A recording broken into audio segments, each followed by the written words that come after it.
تعالي نعملها بتمن طبق بيشتروه من بره. عايزه اقول لكم مكرونه الوايت صوص بكل سهوله في البيت، وطعمه ولذيذه. وشايفين انتوا الطبق ده انا بحب اكلها بالطريقه دي. حط حله على النار فيها شويه ملح وشويه ميه، واغلي بقى الميه بتاعتك، وانزلي بالمكرونه باي كميه مكرونه عندك واي كميه فراخ عندك زي ما انتوا شايفين. هقطع انا بقى الفراخ بتاعتي شرايح زي ما انتوا شايفين بالشكل ده كده، او حابه تقطعيها مكعبات قطعيها. ويلا بينا اقول لكم هنعمل ايه تاني مع بعض. هجيب بقى اكبر ووك عندي واحط فيه معلقه من الزبده ومعلقه من الزيت، وانزل عليها بالفراخ زي ما انتم شايفين بالشكل ده كده يا جماعه. عايزه اقول لكم النهارده عندي عزومه مكرونه وايت صوص. عايزه اقول لكم بقى تحفه. هجهز بقى التوابل بتاعتي، وتعالوا اقول لكم هنعمل ايه تاني مع بعض. خلاص يلا بينا. تتشوح الفراخ بتاعتي كده تشويحه بسيطه، واروح بقى جايبه معلقه توم مهروسه حطاها كده تطعم معايا الفراخ. يلا بينا كده يا حبايبي. لو وصلتوا لغايه هنا ما تنسوش تتابعوا لايك ومتابعه عشان يوصل لكم كل جديد، او يوصل لكم طبق مكرونه يا حبايب قلبي. خلاص يلا بينا.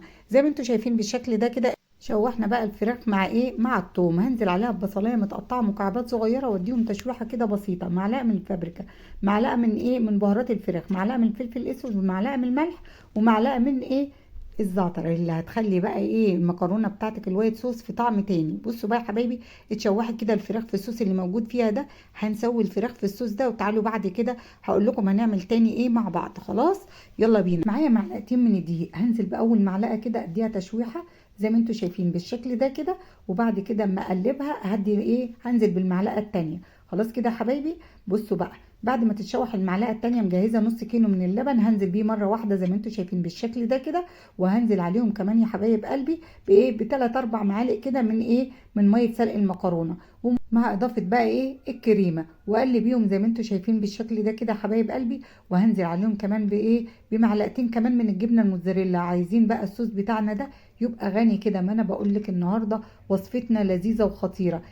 هنزل الاول كده بنص المكرونه عشان ايه، اقلبها في الصوص الحلو ده.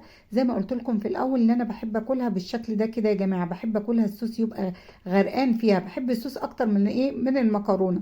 هروح بقى مزوقاها باي حاجه خضراء واغرف الطبق بتاعي. وتعالوا بينا هقول لكم هنعمل ايه تاني مع بعض. خلاص شايفين بقى الطبق بتاعنا عامل ازاي، او مكرونه الوايت صوص بتاعتنا عامله ازاي. شايفين؟ قولوا شايفين يا تيتا. خلاص انا كده هضيف بقى ايه يا جماعه، كميه المكرونه كلها في ايه، في الصوص بتاعنا، ونقلبها مع بعض. وتعالوا بقى نشوف بس الاول الطبق السايح ده عامل ازاي.